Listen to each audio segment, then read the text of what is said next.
We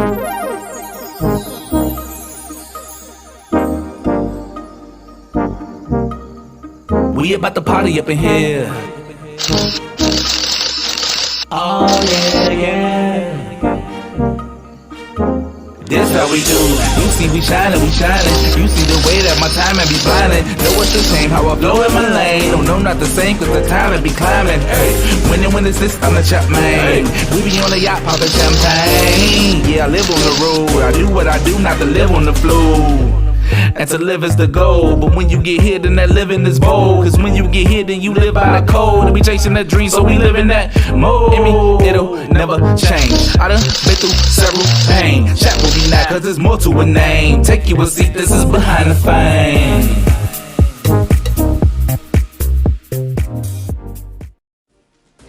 Welcome to Behind the Fame, where we get to know the person behind the celebrity name. I'm your host, Lady J. Let's get to know today's guest a little better. Award-winning songwriter Michael Coleman, better known as the Metropolitan Cowboy, has continued to humbly embrace his many successes over the years in the face of adversity. After being told he was the product of a rape, he didn't let that keep him from reaching his goals and fulfilling his dreams. The Metropolitan Cowboy, Michael Coleman. You guys saw that amazing introduction. So welcome to the show, Michael. How are you? I am doing really well. Had to get up a little bit early because I'm West Coast, so I think you're in Indiana. So the time difference. I had to get up a little early, but I'm all good. Having my coffee. You see, I got my coffee. So awesome. Thank you so much for joining me today. When I read about your story, I was kind of taken aback because I know it is difficult for men to share some of their personal experiences when it involves certain things. And the reason I'm not saying it because we're going to get into that in a minute, so I don't want to spoil it for our viewers. But your music career also is amazing too. You kind of found a niche of your own. So I want to start from the beginning and talk a little bit about where you're from and what made you decide to go into becoming a songwriter. Sure. Well, I'm born and raised in San Diego, California. So a lot of people sometimes think that I'm from Texas or Montana or something like that. But no, I'm a country boy from San Diego, from the big city. And what prompted me to go into start writing songs was I was always a natural poet, and I always had a love for music. We always had all different types of music playing when I was growing up, and so I thought when I decided to pursue a career in the arts, that songwriting was the natural progression, so I could merge my love for music and my natural ability as a poet. But it didn't all come to fruition until I had an epiphany when I had a milestone birthday. I'm not going to tell you which one it was. and I just said to myself, you know what? Why are you managing this law firm? Because I was running a law firm in San Francisco at the time. And I said, you got too much talent that's going to waste and you need to do something with it. And things, your higher power points you in the direction that you're supposed to go. And it's just been on the path ever since.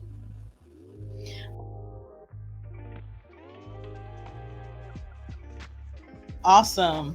So in San Diego, California, I want to back up. We know that that's where you grew up at, but you are actually the product of a rape. So your mother was raped and you were the product of that situation. So Can you talk to us a little bit about how that affected you and when did you learn that is how you came about? Well, it's interesting. I lost my mom in 2019, and while I was taking care of her, she was really ill. We got really closer than what we already were. and it was just conversations that I was having while I was taking care of her, and she got pregnant with me when she was 13. All right, and so and that rape by definition is a 13-year-old can't consent to sex. It's rape by definition. Right. and and my father, interesting story because some developments have come since I have submitted my story to you. Hmm. The person that we thought was my father, who was 20 at the time, that we thought had committed the rape, Hmm. turned to find out through DNA it was someone else. Okay. Because all the siblings that we thought that we were related, come to find out we're not, and so that means there's another person out there, who was involved during that time, and so Right. so now the hunt is on for who is the other person that took advantage of this 13-year-old. Well, she would have been, 12 at the time, year old girl. Hmm. And so, I mean, it just really had an effect in terms of not knowing, where you come from, I mean, so that just through this recent developments have just thrown a whole nother monkey wrench, and the struggles that my mom went throughout her entire life. I mean, I always wondered why we weren't as close as we should be, as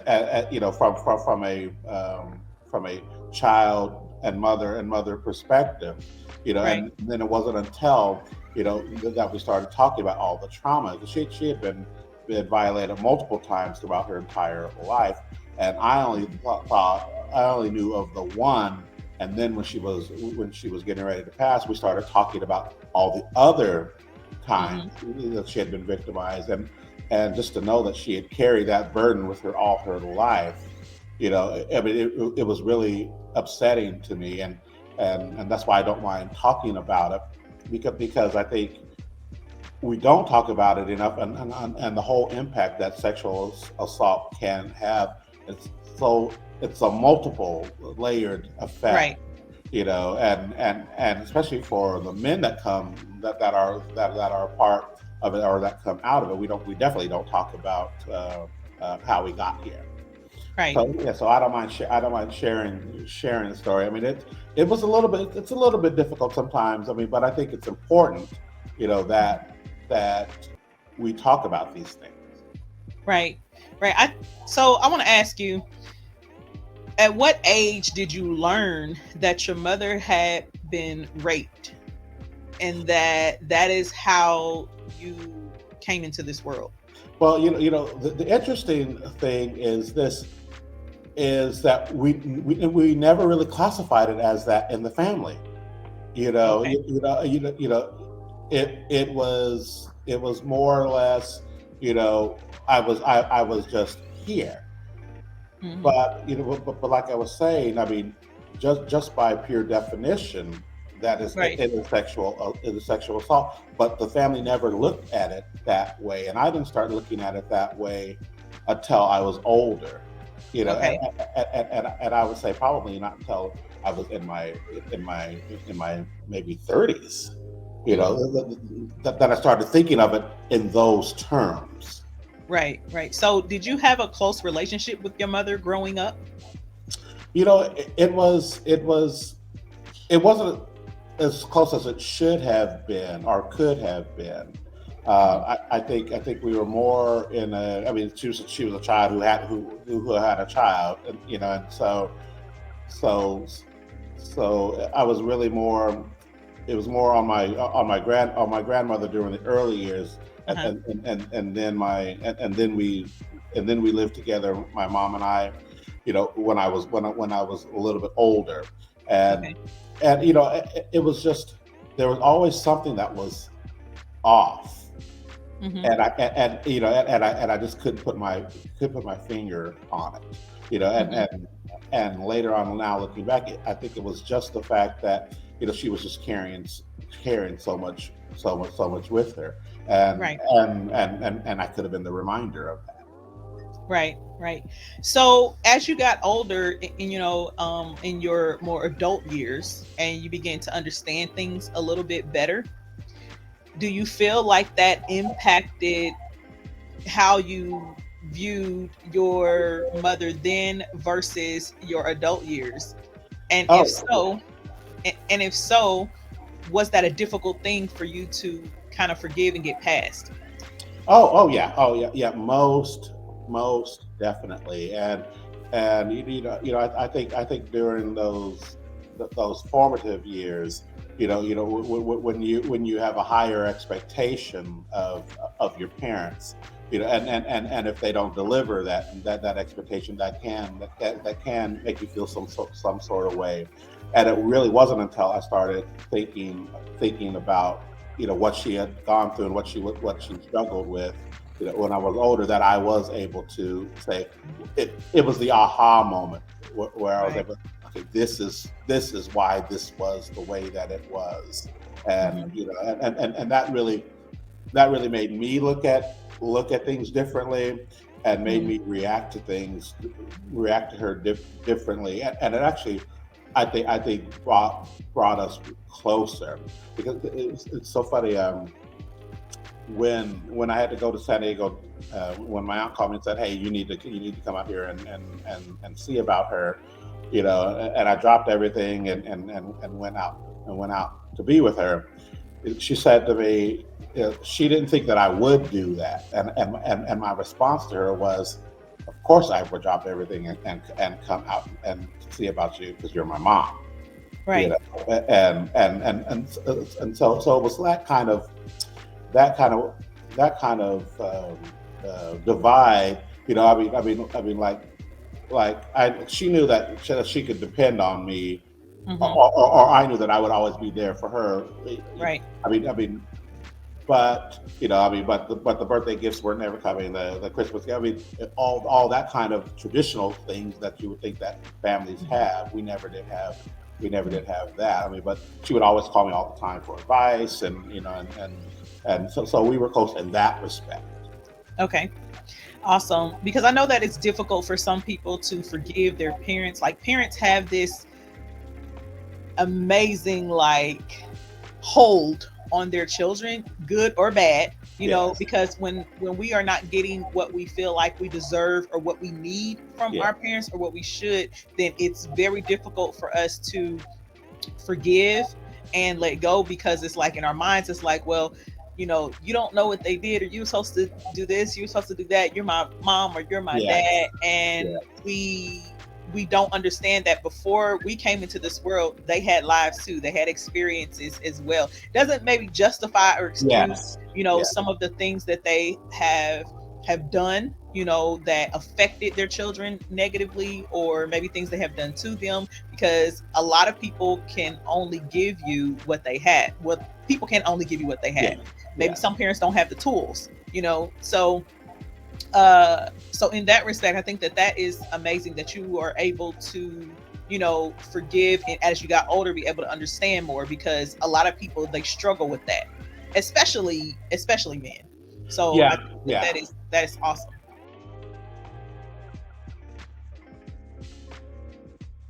Yeah, and that's why I don't mind talking about it, because it is something that's, like you said, especially men struggle with.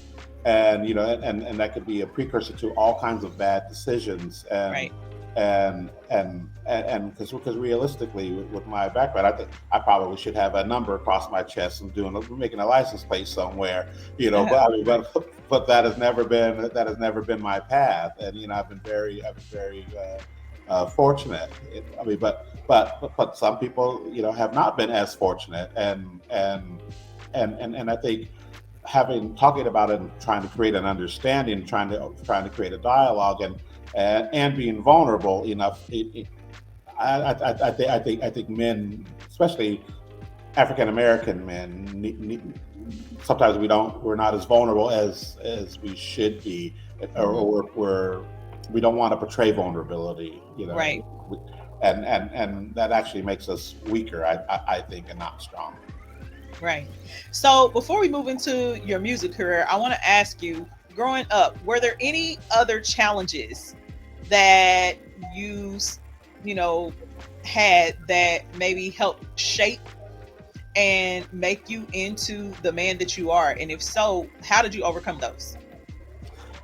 You know what? Yeah, and there were several challenges. I mean, the family dynamic was definitely a challenge, and and just not knowing where I fit in terms of my place in the family, and and one of the things that that I did was it wasn't until I was a teenager, I think, I started really forming a belief in myself, early on, and and and I used my mom had this boyfriend that was very controlling and very abusive, and I think when I stood up to him, that set the tone for everything else to follow, Mm-hmm. and and and and that showed me that I have a path that I need to take, and then I'm stronger. I'm not going to be.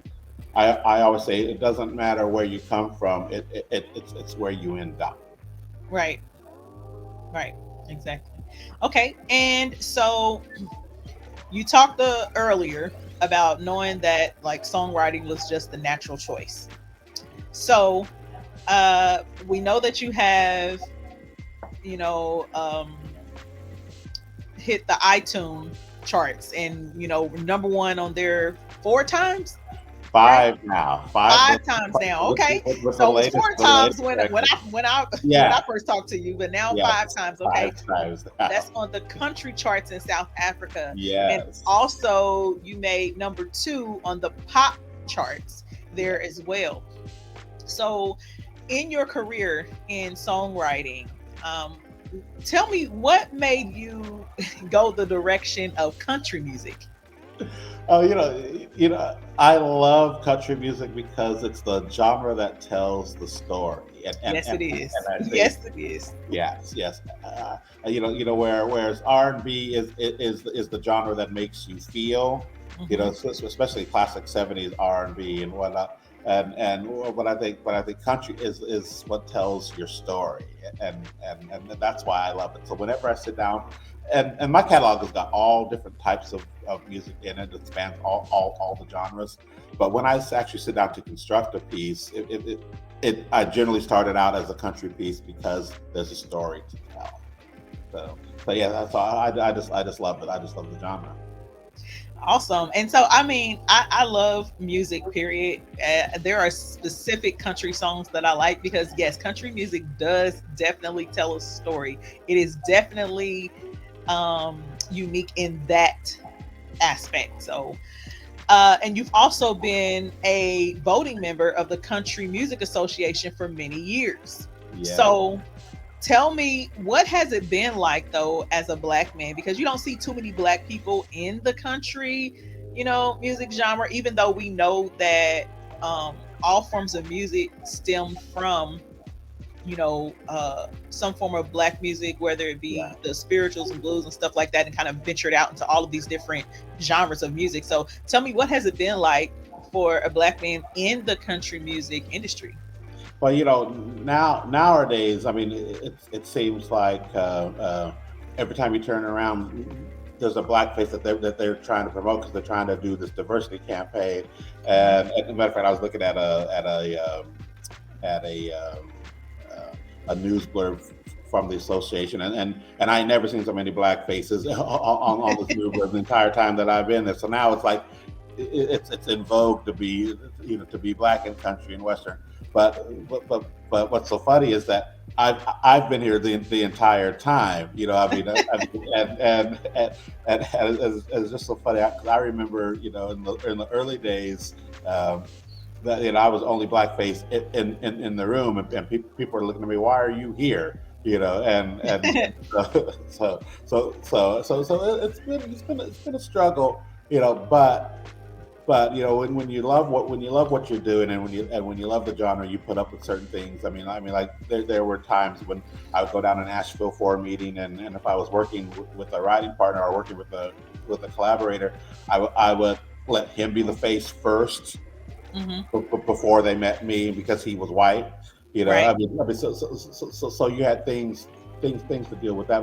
But I think any time when you're outside of the norm, it's hard for people to embrace you. But I was very fortunate that early on in the See Your Shadow creation, that I was able to get the membership to the association, because you have to go before a board, and you have to prove your worth, and then they have to vote on you, and then you get accepted. It might be different now, but back in those days, I mean, it was really a process in order to get into the association. Okay. Michael, tell me, what was it like when you hit the charts, number one, actually on the charts, on the country, the country charts for South Africa on iTunes? Tell me, what was that like the first time that happened? Well, it was.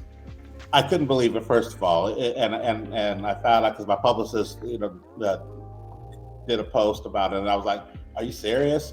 And it was really, yeah. I mean, it wasn't even on my radar that there were country music bands there. Okay, first of all, it wasn't even on my radar. By the way, I'm going there next at the end of the week. I'm going to be in South Africa at the end of the week, planning a trip there. Okay.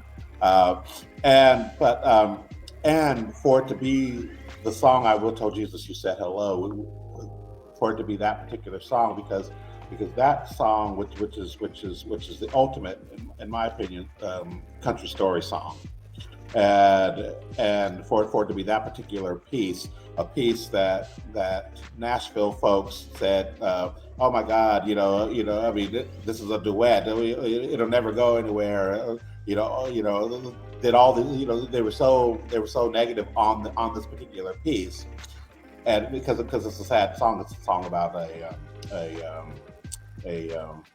couple that loses a child, and Oh, and okay. and and they find healing in the course, when the child tells them, it'll be okay, because when I get to heaven, I'll tell Jesus you said hello. And Hmm. so for it to be that particular piece, and the piece was so well received. I mean, it was just phenomenal. And then they hit it four times after that, back to back to back. I mean, this was even more incredible. So yeah, yeah, it's a feeling that you really can't, that it's indescribable, Hmm. because when it comes unexpected, Hmm. it just makes it even better. Right. So tell me, what is your motivation behind writing? You know what, I say that the stuff that I write, and that See Your Shadow produces, is the is songs about the human experience. Um, One of the things that I'm known for is covering themes that most people do not cover, and and and I just observe and listen to people around me, and because every person has a story, but a lot of times we spend so much time talking, and not listening, that we don't pick up on what people are telling us, either what they are saying or what they are not saying. And I'm the type of person that if I'm in a crowded room or hanging out at the bar or whatnot, I'm sitting back and looking and listening at what's going on around me. And that is where I get a lot of my inspiration from. Many songs are started on a cocktail napkin, by the way. Okay. So, in being on the charts and writing for different artists and things of that sort, and being part of the CMA, tell me, as far as your ability to acquire, a level of celebrity, how have you chosen to use that status to empower and encourage other people? But you know, actually, it's one of the things. One of my passions. I mean, my passion is my two passions are show business and people, and I have this series where I do what's called the Metropolitan Cowboy Minute, and it's inspirational messages that are a minute long. As videos that I post. It's just meant to empower people, and we actually have something coming down the turnpike.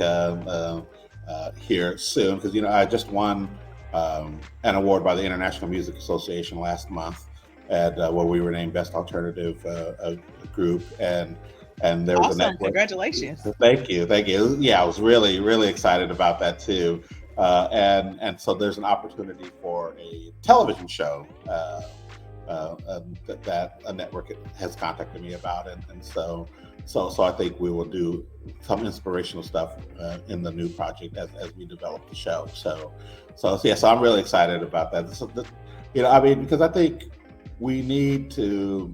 How I try to live my life is I want people to be better after they encounter me than worse off than when they encounter me. You know, I think Yes. it's I think that's just so important. You know, I mean, because we do have the ability to influence in even in small ways, you know, people's lives. What I call simple special moments, you know, that we spend with people, and it could be just, you know, just a warm hello that you give somebody that could really have an impact on them. It could be, you know, when you see somebody in need, you know, slyly paying a bill for them or something, you know, Right. things that they aren't expecting, you know. And I actually will tell you the story because it's interesting. So I was in San Francisco one time. I was hanging out, all right, and and and and and me and this lady shared a cab. We were headed in the same direction. Okay, I Mhm. was getting dropped off first. So when I got out of the cab, I paid the cab driver, and I said, "Okay, take her wherever she's going." Okay, and Mhm. I paid her fare as well. Okay, Mhm. never thought I would ever see this person again. It was just a random act of kindness. All right. Right. Fast forward years later, okay, I'm in Columbus, Ohio.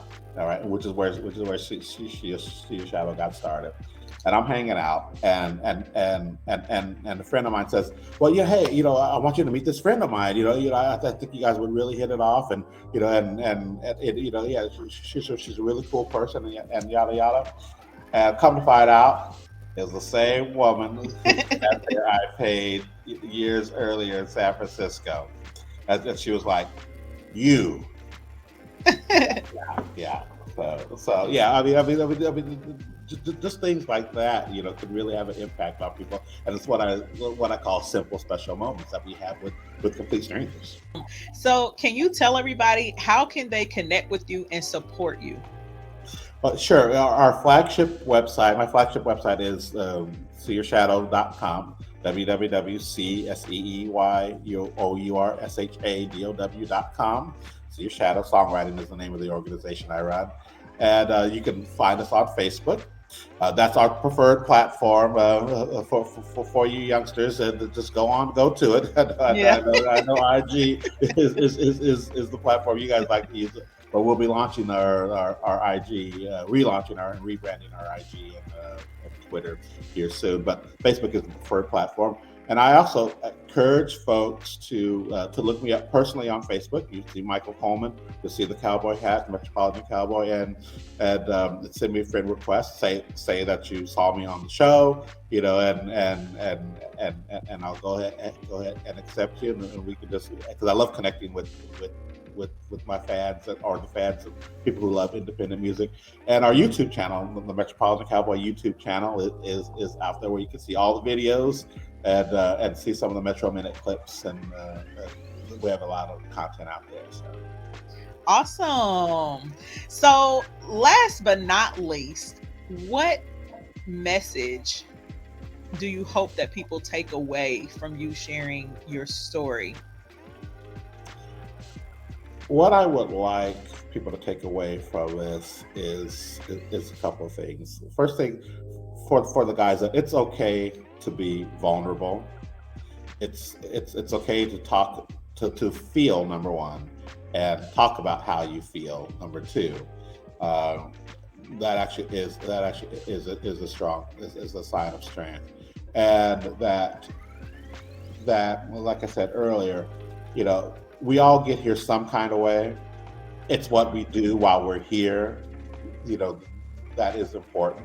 And just remember that, you know, that while you're here, be thinking about what you're leaving behind, what's going to be your legacy.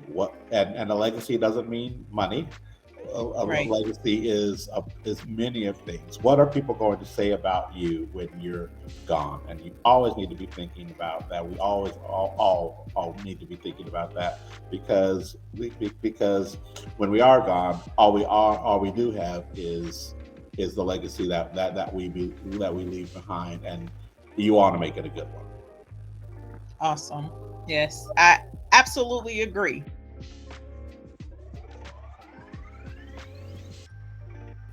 Absolutely. So I want to thank you so much for being my guest today, and thank you so much for being, transparent and open enough to share your story. Well, thanks. Yeah. I'm so excited, grateful for you having me on. It's just, yeah, it was good to talk about things. I mean, and in your mission, what you're doing, I mean, is awesome. So I definitely wanted us to connect, and yeah, and when you do an event, and I would love to come out to Indianapolis, right, and be part of one of your events. Well, thank you. I do appreciate it. Of course, we will definitely stay connected. And again, thank you so much for joining me. And because I know that a lot of celebrities, because they are always in the limelight, a lot of them like to keep their personal life private, and I totally understand. Um, being a sort of a public figure myself, even just here in my city and some of the surrounding areas, you kind of want to keep some things, to yourself. But when you have the power to influence people, on a great scale, when people look up to you, those people are going through real life things. And a lot of people look at celebrities like, oh, oh, they're so amazing. They have this, they have that. I want to be like this, I want to have that. But they have no idea what it costs to get to that point. No idea what it is that you all have gone through, along your journey to obtain the level of quote unquote celebrity status, or obtain, number one hits, or awards and things of that sort. So I think it's very important for people to be able to see the human side, like to see you as a person and not as a figure. Yes. Just Yeah. remember that you are human too, and you have obstacles and challenges, that you've had to overcome. And so just being able to share that with people and sharing how you overcame that can, better help them as well, since they see a lot of you as, their idols or role models. Thank you for joining me and my amazing guest today. Remember, there's more to a celebrity's name than fame. Until next time.